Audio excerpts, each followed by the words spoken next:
بسم اللہ الرحمن الرحیم اللہم صلی علی محمد النبی الامی وعلی آلہ وسلم۔ بغداد کی رات ہمیشہ کی طرح خاموش تھی، مگر اس رات کی خاموشی میں ایک عجیب سا درد گھلا ہوا تھا۔ گلیوں کے چراغ مدھم روشنی پھینک رہے تھے، جیسے خود بھی تھکن سے جھکے ہوئے ہوں۔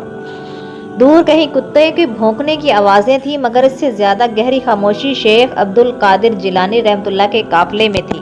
سب کے آہستہ قدم، سر جھکے، اور فضا میں ایک پاکیزہ سا احترام تیر رہا تھا۔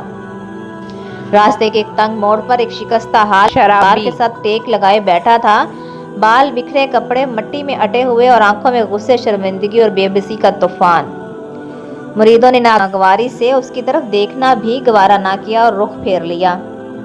اسی لمحے شرابی نے اپنا جھکا ہوا سر اٹھایا، ٹوٹتی ہوئی بھاری آواز میں بولا، یا عبد القادر، قادر ام غیر قادر؟ شیخ رحمۃ اللہ رک گئے، نرمی سے جواب دیا، قادر۔ مرید حیرت سے ایک دوسرے کو دیکھنے لگے۔ چند قدم بعد پھر وہی آواز گونجی، یا عبد القادر، قادر ام غیر قادر؟ اب شیخ رحمۃ اللہ کی نگاہوں میں گہری سنجیدگی اتر آئی اور انہوں نے پھر وہی جواب دیا، بلا قادر۔ مریدوں کے چہروں پر ناراضگی تھی، ان کے خیال میں یہ شخص گستاخی کر رہا تھا۔ شرابی پھر بول اٹھا۔ اس بار آواز میں غرور نہیں تھا، صرف ٹوٹ پھوٹ، درد اور آنسو تھے۔ یا عبد القادر، قادر ام غیر قادر؟ شیخ رحمۃ اللہ کے قدم جیسے زمین میں دھنس گئے۔ انہوں نے آہستگی سے زمین پر بیٹھ کر اپنا چہرہ دونوں ہاتھوں میں چھپا لیا اور زاروں قطار رونے لگے۔ مرید سکتے میں رہ گئے۔ انہوں نے اپنے شیخ کو کبھی ٹوٹتے ہوئے نہیں دیکھا تھا۔ ایک مرید کانپتی آواز میں بولا، حضور یہ کیا ہوا؟ اس شخص نے تو وہی سوال دوبارہ کیا، پھر آپ کیوں روئے؟ شیخ رحمۃ اللہ نے جواب دیا، تم اس کے سوال کو سمجھے ہی نہیں۔ پہلی بار وہ پوچھ رہا تھا، کیا میرا رب مجھے اس شرابی حالت سے نکال سکتا ہے؟ میں نے کہا ہاں وہ قادر ہے۔ دوسری بار پوچھا، کیا میرا رب اسی لمحے میرا دل بدل سکتا ہے؟ میں نے کہا ہاں وہ قادر ہے۔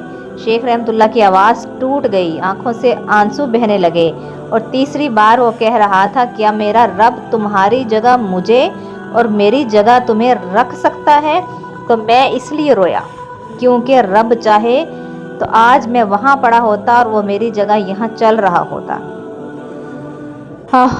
ہماری ہدایت ہماری محنت نہیں، اللہ کا فضل ہے، اور جب کوئی ہمیں ہماری حقیقت یاد دلا دیتا ہے تو آنسو روکنے مشکل ہو جاتے ہیں، تو انسان کو غرور نہیں جچتا۔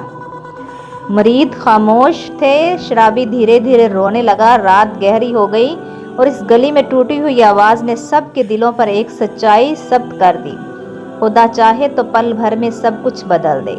بے شک اگر واقعہ اچھا لگا ہو اور آپ کے دلوں کو محسوس ہوا ہو کہ غرور واقعی ہی کسی انسان کو زیب نہیں دیتا، تو ویڈیو کو لائک کیجئے، چینل کو سبسکرائب ضرور کیجئے گا۔